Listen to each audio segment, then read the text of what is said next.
Chapter 34. There was one border section of the city which George never explored in his Sunday morning excursions. This was far out to the north, where lay the new Elysian fields of the millionaires, though he once went as far in that direction as the white house which Lucy had so admired long ago, her beautiful house. George looked at it briefly and turned back, rumbling with an interior laugh of some grimness. The house was white no longer. Nothing could be white which the town had reached, and the town reached far beyond the beautiful white house now. The owners had given up and painted it a despairing chocolate, suitable to the freight yard life it was called upon to endure. George did not again risk going even so far as that in the direction of the millionaires, although their settlement began at least 2 miles further out. His thought of Lucy and her father was more a sensation than a thought, and may be compared to that of a convicted cashier beset by recollections of the bank he had pillaged. There are some thoughts to which one closes the mind. George had seen Eugene only once since their calamitous encounter. They had passed on opposite sides of the street downtown. Each had been aware of the other, and each had been aware that the other was aware of him, and yet each kept his eyes straight forward, and neither had shown a perceptible alteration of countenance. It seemed to George that he felt, emanating from the outwardly imperturbable person of his mother's old friend, a hate that was like a hot wind. At his mother's funeral and at the Major's he had been conscious that Eugene was there, though he had afterward no recollection of seeing him, and, while certain of his presence, was uncertain how he knew of it. Fanny had not told him, for she understood George well enough not to speak to him of Eugene or Lucy. Nowadays Fanny almost never saw either of them, and seldom thought of them, so sly is the way of time with life. She was passing middle age, when old intensities and longings grow thin and flatten out, as Fanny herself was thinning and flattening out, and she was settling down contentedly to her apartment house intimacies. She was precisely suited by the table d'hote life, with its bridge, its variable alliances and shifting feuds, and the long whisperings of elderly ladies at corridor corners, those eager but suppressed conversations, all sibilants, of which the elevator boy declared he heard the word she said 1,000,000 times, and the word she 5,000,000. The apartment house suited Fanny, and swallowed her. The city was so big now that people disappeared into it unnoticed, and the disappearance of Fanny and her nephew was not exceptional. People no longer knew their neighbors as a matter of course.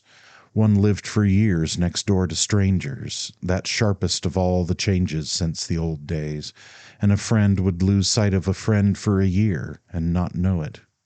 One May day George thought he had a glimpse of Lucy. He was not certain, but he was sufficiently disturbed in spite of his uncertainty. A promotion in his work now frequently took him out of town for a week or longer, and it was upon his return from one of these absences that he had the strange experience. He had walked home from the station, and as he turned the corner which brought him in sight of the apartment house entrance, though 2 blocks distant from it, he saw a charming little figure come out, get into a shiny landaulet automobile, and drive away. Even at that distance no one could have any doubt that the little figure was charming, and the height, the quickness, and the decision of motion, even the swift gesture of the white glove toward the chauffeur, all were characteristic of Lucy. George was instantly subjected to a shock of indefinable nature, yet definitely a shock. He did not know what he felt, but he knew that he felt. Heat surged over him. Probably he would not have come face to face with her if the restoration of all the ancient Amberson magnificence could have been his reward. He went on slowly, his knees shaky. But he found Fanny not at home. She had been out all afternoon, and there was no record of any caller, and he began to wonder, then to doubt, if the small lady he had seen in the distance was Lucy. It might as well have been, he said to himself, since anyone who looked like her could give him a jolt like that. Lucy had not left a card. She never left one when she called on Fanny, though she did not give her reasons a quite definite form in her own mind.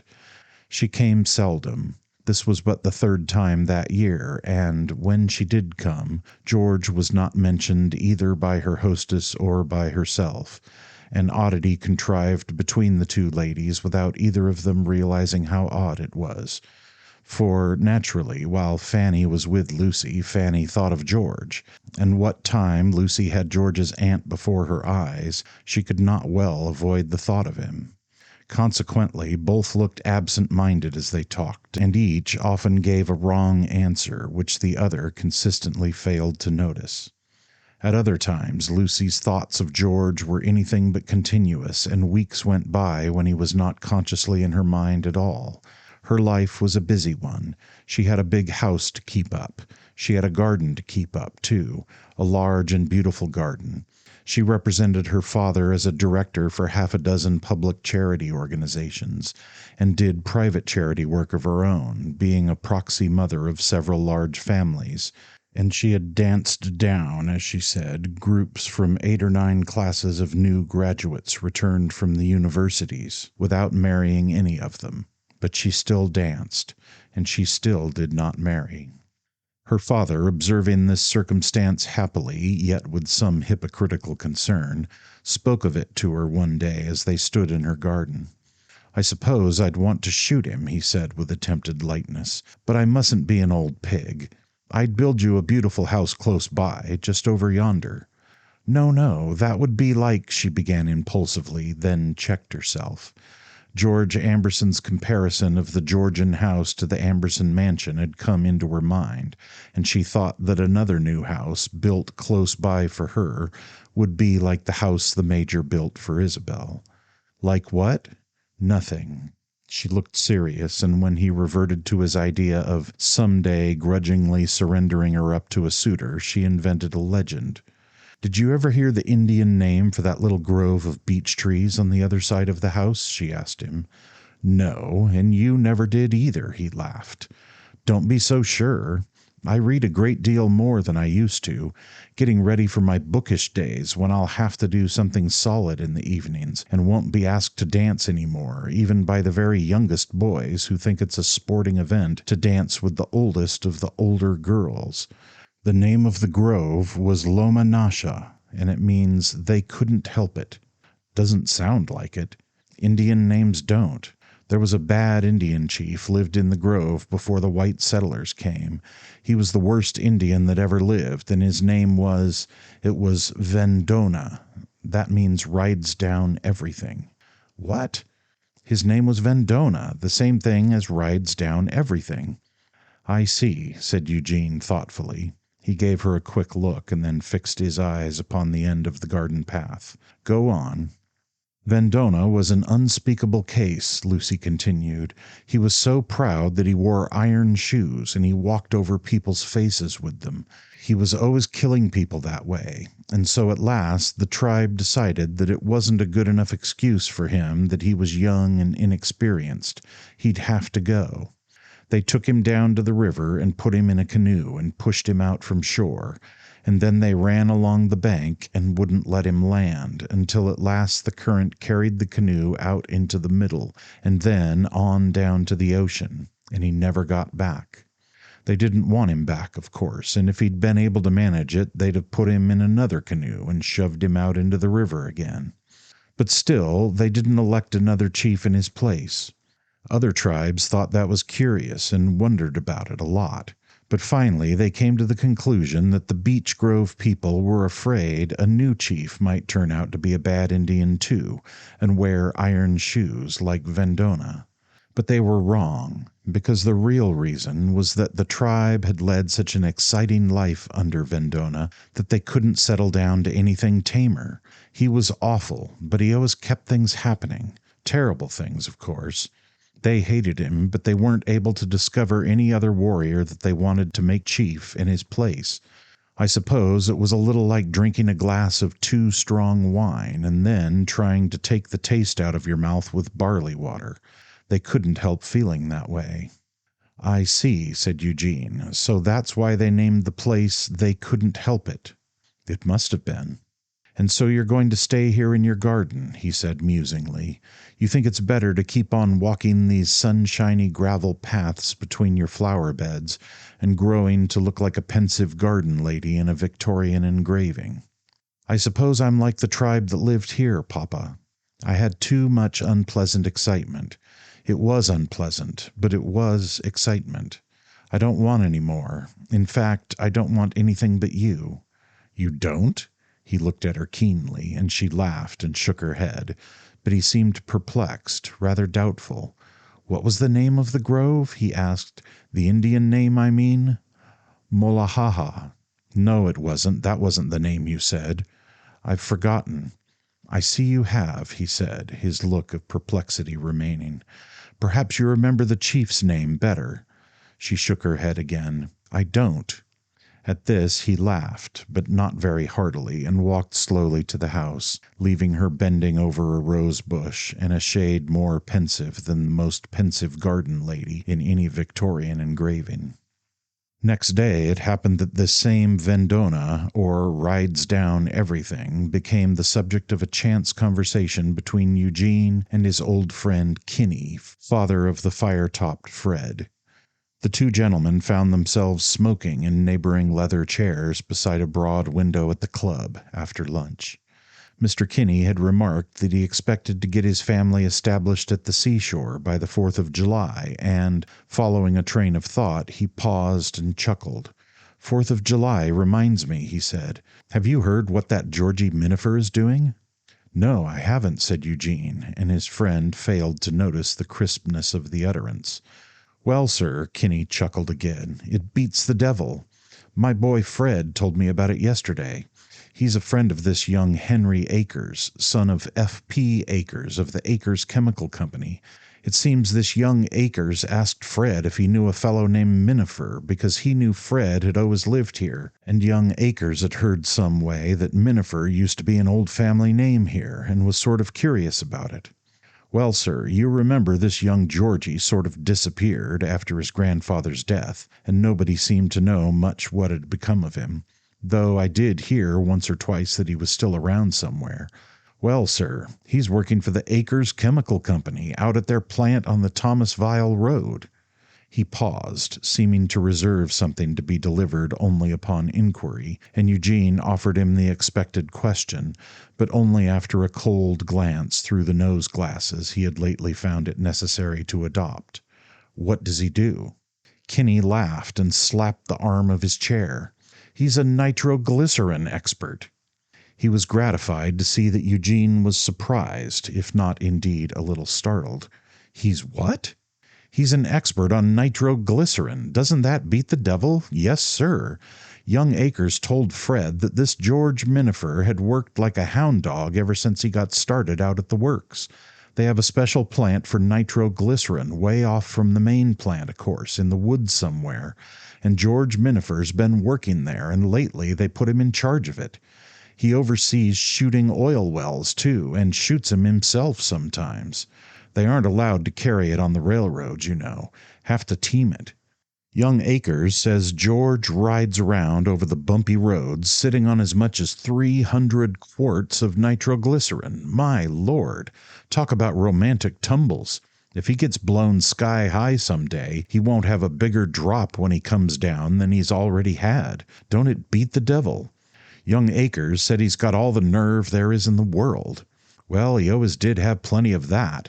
From the time he used to ride around here on his white pony and fight all the Irish boys in Cantown, with his long curls all handy to be pulled out. Akers says he gets a fair salary, and I should think he ought to. Seems to me I've heard the average life in that sort of work is somewhere around 4 years, and agents don't write any insurance at all for nitroglycerin experts, hardly. No, said Eugene, I suppose not. Kinney rose to go. Well, it's a pretty funny thing, pretty odd, I mean, and I suppose it would be pass around the hat for old Fanny Minifer if he blew up. Fred told me that they're living in some apartment house, and said Georgie supports her. He was going to study law, but couldn't earn enough that way to take care of Fanny, so he gave it up. Fred's wife told him all this. Says Fanny doesn't do anything but play bridge these days. Got to playing too high for a while and lost more than she wanted to tell Georgie about, and borrowed a little from old Frank Bronson. Paid him back, though. Don't know how Fred's wife heard it. Women do hear the darndest things. They do, Eugene agreed. I thought you'd probably heard about it. Thought most likely Fred's wife might have said something to your daughter, especially as they're cousins. I think not. Well, I'm off to the store, said Mr. Kinney briskly, yet he lingered. I suppose we'll all have to club in and keep old Fanny out of the poorhouse if he does blow up. From all I hear, it's usually only a question of time. They say she hasn't got anything else to depend on. I suppose not. Well, I wondered. Kinney hesitated. I was wondering why you hadn't thought of finding something around your works for him. They say he's an all-fired worker, and he certainly does seem to have hid some decent stuff in him under all his damn foolishness. And you used to be such a tremendous friend to the family. I thought perhaps you— Of course, I know he's a queer lot. I know. Yes, I think he is, said Eugene. No, I haven't anything to offer him. I suppose not, Kinney returned thoughtfully as he went out. I don't know that I would myself. Well, we'll probably see his name in the papers some day if he stays with that job. However, the nitroglycerin expert of whom they spoke did not get into the papers as a consequence of being blown up, although his daily life was certainly a continuous exposure to that risk. Destiny has a constant passion for the incongruous, and it was George's lot to manipulate wholesale quantities of terrific and volatile explosives in safety, and to be laid low by an accident so commonplace and inconsequent that it was a comedy. Fate had reserved for him the final insult of riding him down under the wheels of one of those juggernauts at which he had once shouted, "Get a hoss." Nevertheless, fate's ironic choice for Georgie's undoing was not a big and swift and momentous car such as Eugene manufactured. It was a specimen of the hustling little type that was flooding the country, the cheapest, commonest, hardiest little car ever made. The accident took place upon a Sunday morning on a downtown crossing, with the streets almost empty, and no reason in the world for such a thing to happen. He had gone out for his Sunday morning walk, and he was thinking of an automobile at the very moment when the little car struck him. He was thinking of a shiny landaulet with a charming figure stepping into it, and of a quick gesture of a white glove toward the chauffeur, motioning him to go on. George heard a shout but did not look up, for he could not imagine anybody's shouting at him, and he was too engrossed in the question, was it Lucy? He could not decide, and his lack of decision in this matter probably superinduced a lack of decision in another, more pressingly vital. At the second and louder shout he did look up, and the car was almost on him, but he could not make up his mind if the charming little figure he had seen was Lucy's, and he could not make up his mind whether to go backward or forward. These questions became entangled in his mind. Then, still not being able to decide which of two ways to go, he tried to go both, and the little car ran him down. It was not moving very rapidly, but it went all the way over George.